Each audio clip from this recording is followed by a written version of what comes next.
వందే భారత్ రైళ్లు. వీటిని చూస్తుంటే విమానానికి ఏమాత్రం తీసిపోని విధంగా ఉన్నాయి. అయితే అలాంటి హై టెక్నాలజీ రైలు సాంకేతిక సమస్యలతో పట్టాలపైనే మొరాయించడంతో ప్రయాణికులు తీవ్ర ఇబ్బందులు పడ్డారు.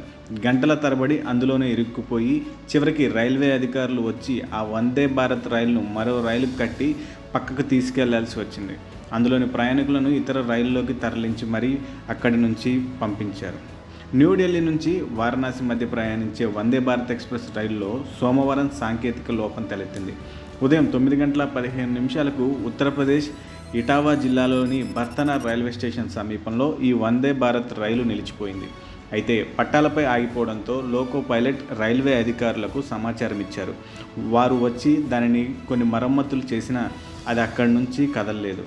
రైల్వే టెక్నికల్ బృందం సంఘటనా స్థలానికి చేరుకొని వందే భారత్ రైలు ఇంజన్లోని సమస్యను పరిష్కరించేందుకు అన్ని ప్రయత్నాలు చేశారు. చివరికి ఏం చేయాలో అర్థం కాని రైల్వే అధికారులు 3 గంటల తర్వాత మరో రైలు ఇంజన్ తీసుకొచ్చి అదే వందే భారత్ రైలును పక్కకి ఈడ్చుకు వెళ్లారు. ఇక ఈ ఘటన కారణంగా ఆ వందే భారత్ రైల్లోని ప్రయాణికులు తీవ్ర ఇబ్బందులు ఎదుర్కొన్నారు. కంపార్ట్మెంట్స్లోని ఏసీలు పనిచేయకపోవడంతో తీవ్ర ఉక్కపోతతో అల్లాడిపోయారు. చివరికి అందులోని సుమారు 750 మంది ప్రయాణికులను ఇతర రైళ్లలో వారి గమ్యస్థానాలకు చేర్చారు.